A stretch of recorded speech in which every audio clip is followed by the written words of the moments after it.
Hi and welcome back to the Form Pro videos. I haven't done one for a while, so I thought it was about time I got off my backside and did one. So I plan on doing quite a few interviews and videos about trainers and riders and owners even at the races, and put them up on the website so everyone can see, to get a taste of what it's like to be one of those people. Something I've been keen on doing for a while, and with the new website now, especially with the way it works, with getting the videos a bit quicker and easier, it's going to be a real plus. And also hope from feedback from subscribers that the new website is proving very popular, and as long as I keep picking those winners, and hopefully you can find your way around to write any questions or constructive criticisms. Just email me, formpro@formpro.co.nz, and we'll try and sort them out.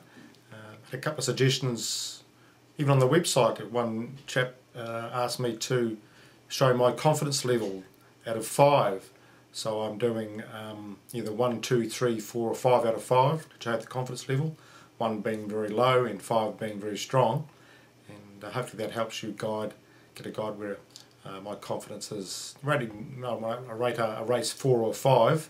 That's when you can get serious, especially if you get value runners like Queenstown yesterday at Grafton. Looked a very good brick, well placed. We got around about $4 and rated $2.50. So she's a good mare, and should go on with it too this season. Looking forward to seeing how she progresses. Last week we had a bit of a track bias at Te Rapa, and about race 3 or 4 you could see that was what was going on there, and I made a horse like Wanna Be Famous instead of a $12 shot and a $4 or $5 shot. It's only going to be 4 or 5 chances in that race, the way it was going to be run, and you got every chance by Rory Hutchings, who's just riding fantastically at the moment, and puts his horse in the right places, and lets the horse do his thing, or her thing, and so he's going overseas shortly, and hope he does really well.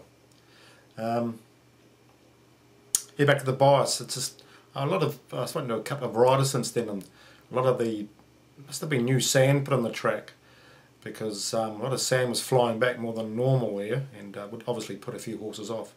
So I can't see us getting a track bias that strong at Trenthan tomorrow. I walked the track, and it's going to be a pretty heavy, puggy, gluey sort of track unless that rain comes. There's rain forecast for the afternoon, so watch out for that, but a bit of rain wouldn't hurt actually. But with those 2 big steeples races, first of all I just want to thank David too for all his hard work in the background for the new website. David from One Red Turtle, fantastic job he's done, just making sure everything went over smoothly, and it has. It's just been fantastic.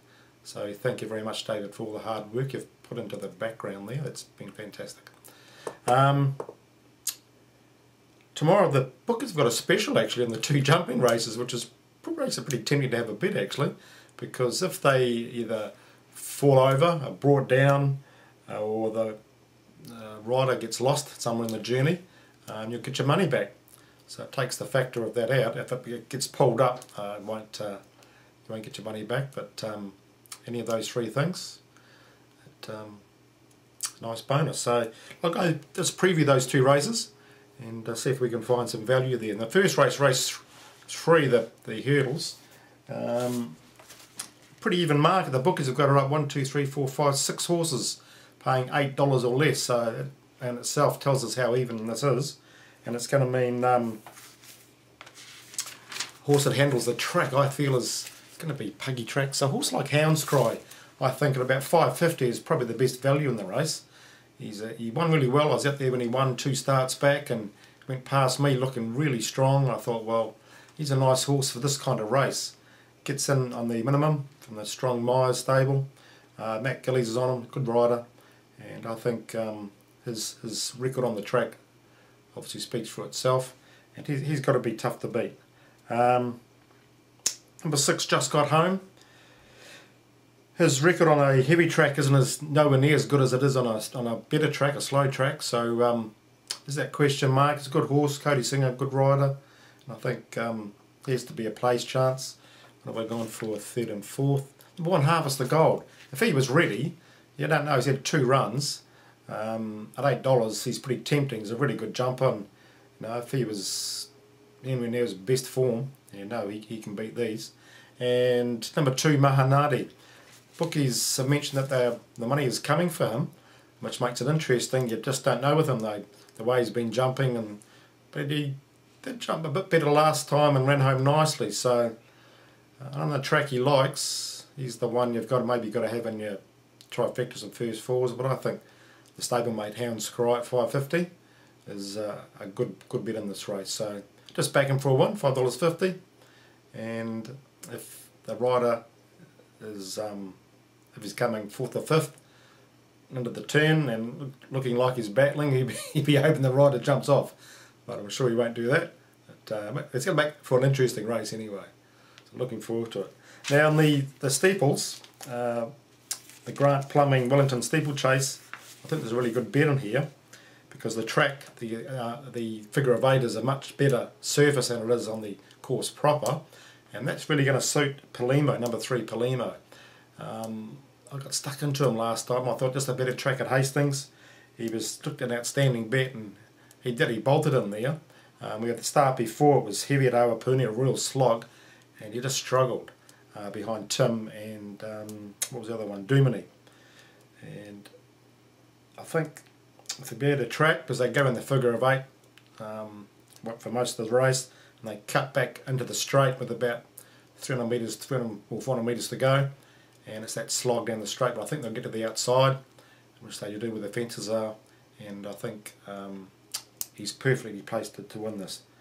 67.5, won't stop him, and at $4, what's he paying? There he is. At $4.50, I think he's a great bet.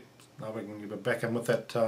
Just back him for a win with the bookies, and if anything happens, he's a good safe jumper though. I can't see him falling, the rider falling off, but you never know in that figure of 8 course. Things can go wrong, just those tight bends, they can slip or something or whatever. But I'll be out there looking forward to this race and seeing how they go. So Matt Gillies to win the steeples on Palemo. For second, what are we going for? We're going for number 4 Volkswagen. I think the better inside track. He was all ridden last start by Cody Singer. He didn't cover an inch of extra ground, got out the right time, and really came home nicely, well behind Palemo. But I think the better track on the figure of 8 course is going to suit him, and if he's handy enough on the turn, he's the one that Palemo probably has to beat. But I think Palemo's got him nicely covered. For third, what a buzz! $4. It's just too short for me. He's a good horse, good one wiggle. He had 2 starts back, obviously in a weaker field though. He's a good horse, but at $4, I couldn't back him at that price. You'd have him in your trifectas, but he's more like a $6 chance here, I think, against these horses. And number 1, Tom Smith. He won this race 2 years ago. Good tough slog it was too. Got a good high front knee action in power zone. So if the rain does come and it turns into a real slog fest, he's the one that could upset them. I know the bookies have had a bit of money for him, from $12 into $10. So he's one, if it does become a real slog out there, he's the one you could be on.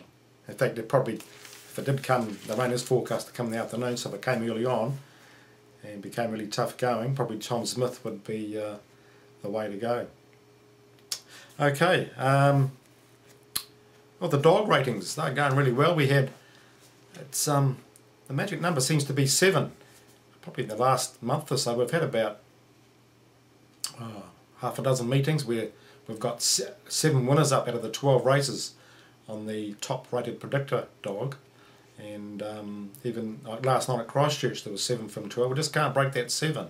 We were close to it last night, and well, it was actually 7.5 was in the last race. There were 2 dogs rated equally on top in the predictor, and the second one, which was equal, won and paid good money too, I think it was. But the first race today at Christchurch Greyhounds, I noticed the first winner was top rated and paid $11, and so that was a good start. There's been 1 or 2 winner or go close since then, so that's always a good guide to good value winners there. In fact, if we crack the 7 out of 12 and get 8 or more, I'll speak to David and we might do a special something on the dog ratings, and maybe have free access for a week or so, or a few days, just to celebrate getting those 8 or more winners out of 12, which is terrific. And they aren't all favourites too. A lot of them paying, $6, $7 and really good value.